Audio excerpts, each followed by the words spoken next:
Hi Cancer, we'll get straight into it. Thank you for joining me as always. Okay, the Priestess of Enchantment. This is beautiful. February 18th to March 17th. These dates may resonate with the person, the time frame you're meeting. Maybe they have some sort of auspicious dates that are connected, such as birthdays or special occasions within the time frame of these dates. The Priestess of Enchantment carries just that, enchantment. There's some sort of inspiration, or it's almost like you'll be very enamored with this person and vice versa. But there's really just something that hooks you in, Cancer, and you probably won't be able to explain it in words, but there's just something almost majestic about this person that's coming in around you.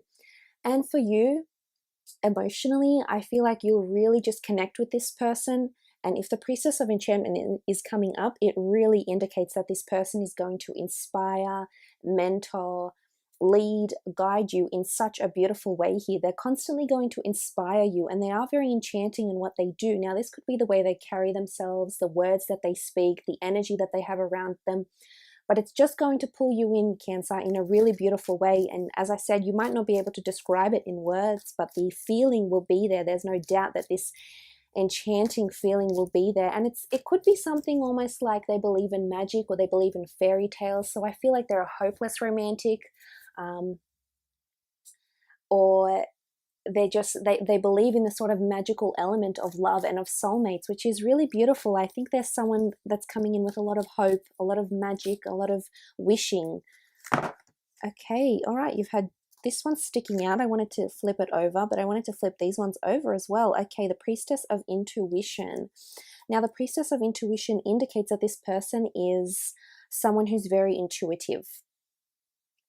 This person is someone that is follows and is guided by their intuition. The dates that resonate with the Priestess of Intuition are January 21st to February 17th.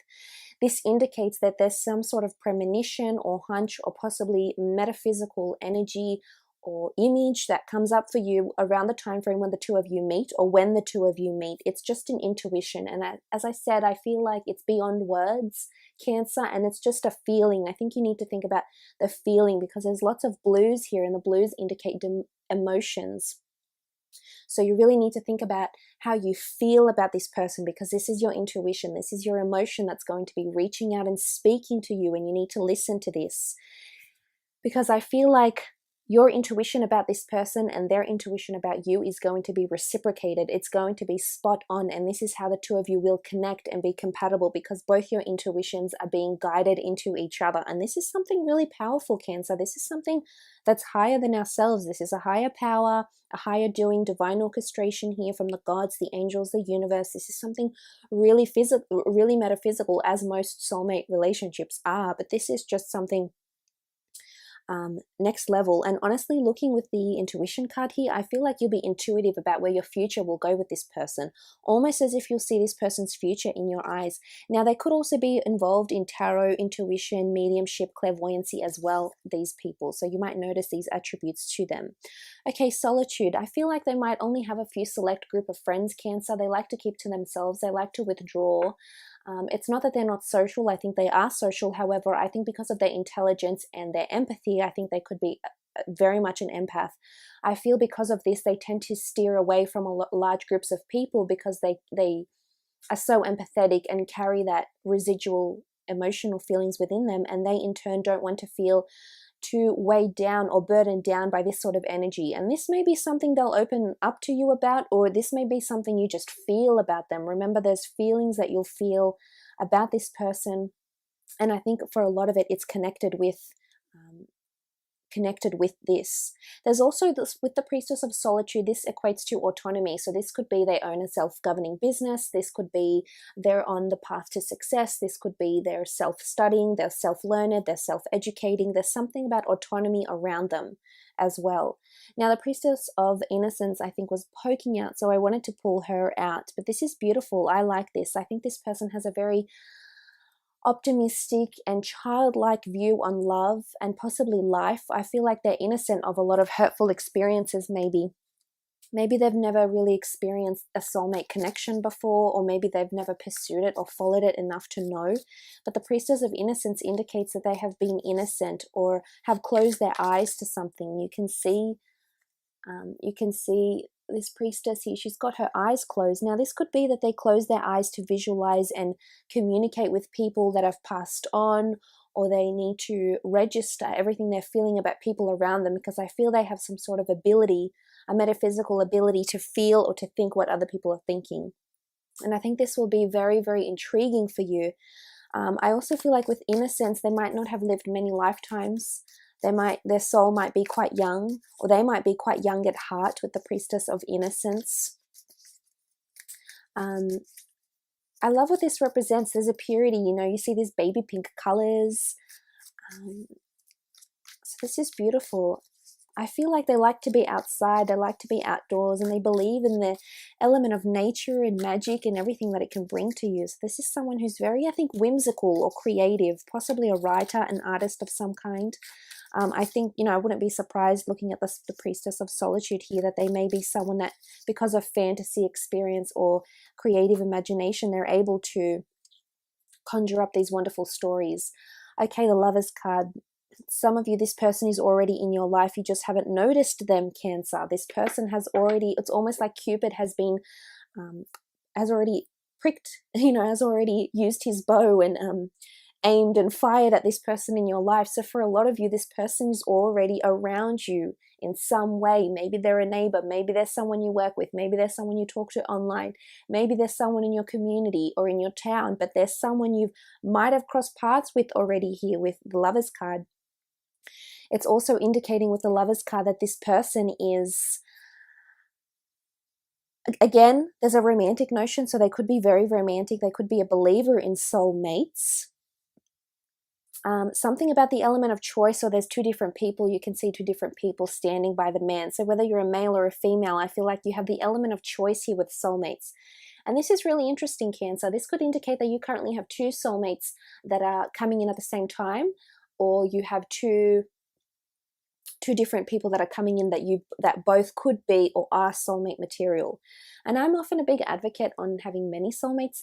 I don't think there's only just one. I think with given so many people in the world, I feel like your souls are bound to connect with more than one person in whichever way or shape, form. You know, not all of them are romantic soulmates. Some are friend or family soulmates. So you need to take that into consideration as well. But I love that the Cupid card is here. I feel like you'll be instantly very smitten, or you are very smitten with this person. Okay, you had a couple of cards fall out. What were they? Okay, the first one was Temperance. This is beautiful. Again, the metaphysical patience. I feel like good things come to those who wait when I see the Temperance card. This is also a strong Sagittarius. You do have possibly Gemini, Aries, Leo, or Sagittarius energy with the Lovers card because of the sun. The cosmos here, the strong sun energy here as well with the Temperance card here. This is alchemy. This is something you're going to create or are in the process of creating now, Cancer. So whether you've been visualizing, trying to manifest this person, however, whatever you've been doing to attract this soulmate of yours, or to find out who this soulmate is, I think like this is slowly in the works, and you'll start to see this person really, they'll step out and you'll really start to notice them in the foreground, because maybe before you've only noticed them in the background, but this time this is about to change. The Temperance card is all about alchemy, creating things. This is the Two of Cups, a very strong soulmate connection here. The Strength card has come up. This is the sign of Leo, so it could be someone who is under those signs or carry these sort of attributes or characteristics. The Strength card is someone who is strong in nature, strong-minded, and I think that might have a lot to do with their need for solitude. I feel like they very much enjoy their own company with the Strength card here. I think they're a lion though, so I think they're definitely someone who enjoys or wants to. It's almost in their nature to be very nurturing and to guide and mentor and lead people, and this is something you'll find very, very attractive, and this is something that's really going to complement you, especially astrologically. If this person has those sort of features, Cancer, it's just going to highlight all the feelings that this person feels for you, how much they want to do for you, how much they want to be in your life, how much they may want to help you, guide you, or be that support system for you here with the Strength card. Okay, the Three of Wands. Three of Wands in this deck is all about flowering papyrus. This is about things coming and flowering and blossoming ever so beautifully for the two of you. It's all about fruits. It's also about fruits, fertility, and birth. So there's a pregnancy possibly connected to this person. Now, whether you fall pregnant very shortly after meeting them, or whether this person already has children, it is possible that they already have children because there's birth or pregnancy around them, or they may have very young siblings, or they have this sort of youngness to them. Remember, the Innocence card was here as well, so I wouldn't be surprised if some of them have children around them already. However, I feel like with this card here, it indicates that things will blossom very quickly. I don't see much obstacles in your way for the two of you to be together. I think there's potential for two. Again, the notion of three in the Lovers card, 3 in the Wands. So I wouldn't be surprised if there's 2 people coming in around you, but I really feel like at least one relationship, one soulmate connection is really going to flourish. And it's almost like it'll happen with such certainty, and you'll just know it's them. You'll know this is the person you're supposed to be with. Okay, the Knight of Wands, a traveler, a journey, also a fire sign, someone, there's a lot of movement around this person. They could be foreign to you, foreign beliefs, traditions, backgrounds, heritage. They could know many languages. They might have traveled or travel for work. The Knight of Wands is obviously a messenger. I feel like this person is very quick to act. They're not slow, they're not stagnant. They step into this leadership role. Whether it's in work or whether it's in their personal life. Maybe they're the eldest sibling. Maybe they maybe they're not the eldest sibling. Maybe they're the sibling that always looks after their younger brothers and sisters. Or maybe they're already a father figure or a mother figure. So I feel like there's some sort of leadership that's surrounding them with the Knight of Wands, possibly a fire sign. Strong Leo and Sagittarius is present here in these cards. Okay, Leo again with the Queen of Wands. There is a Gemini underneath with the Lovers card. And an air sign, Gemini, Libra, Aquarius with the Priestess of Solitude. But this is Leo. This is openness. This is them being quite receptive. There's a very strong sexual energy with the both of you, the Knight and the Queen, which is very nice. You'll definitely be ignited by passion, fire, lust, and emotion. They're quite open-minded and receptive, which I like, and they're one with nature. They adore nature. They adore being outside. There's animals in these cards. There's 2 felines. You know, we have the lion here, or the lioness, and then we have this wonderful black little kitten here, followed by the lions embedded on the throne and in the banner behind her. So look, I feel like there's something to do with animals with this person. Now, this could be maybe they have a spirit animal, or maybe they have pets, or maybe they work with animals, but there's definitely a nurturing and appreciation for life forms, whether it's flowers, plants, animals. They could be quite a humanitarian Cancer, quite into philanthropy and helping their environment. I think they're an advocate for this, maybe in some way, shape, or form here with the Queen of Wands. Also, movement. Okay, Queen of Cups has come up. This is you, whether you're female or male. But look, I feel like there's potential for wonderful emotional connection here. This is the Holy Grail. This is you knowing this person's worth. I feel like there's also gifts and spoils. I feel like this person will like to spoil you with the Queen of Cups. I like what she represents. It's emotional growth. And it's almost a very grounded energy. You can see one foot of hers is in the water, and then the other one is on the ground, and she's adoring this chalice here, this Holy Grail. So I feel like there's a lot of appreciation from this person for you, and vice versa, that you'll never feel unappreciated with them. They'll always try and see the good. They'll always bring out the best. They'll always reminisce on the best. They dwell on the positive, not the negative, with the Queen of Cups. Strong water energy here, Cancer, Pisces, or Scorpio. Okay, Page of Swords. I feel like sometimes they might be a little bit too much in their minds. Now, how do I say this? Because of their analytical nature, because of their creativeness, imaginative nature, I feel like often that is why their mind can sometimes be their biggest downfall somehow. So not that they don't have strength in mind. I do think they're quite strong-willed and strong-minded. However, with the Page of Swords, I feel like they could be a little bit nostalgic. And I guess when the two of you would come together in this sort of aspect, this could cause a bit of strife, or this could cause a bit of, I guess, too much reflection and too much nostalgia with the Page of Swords. You can see that he's looking back. So I'm not sure what this person is looking back. I feel like they might have something in their past that they constantly look back to, are nostalgic over. Maybe they've lost someone, maybe they've been really hurt before. But I think that for some of you Cancerians, this person is holding something in their past that they haven't spoken about yet, or are yet to disclose to people with the Page of Swords.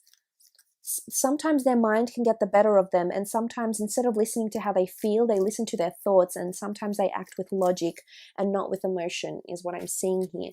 Let's have a look when this person will be coming into your life, or what sort of energies you'll be encountering when this person comes in.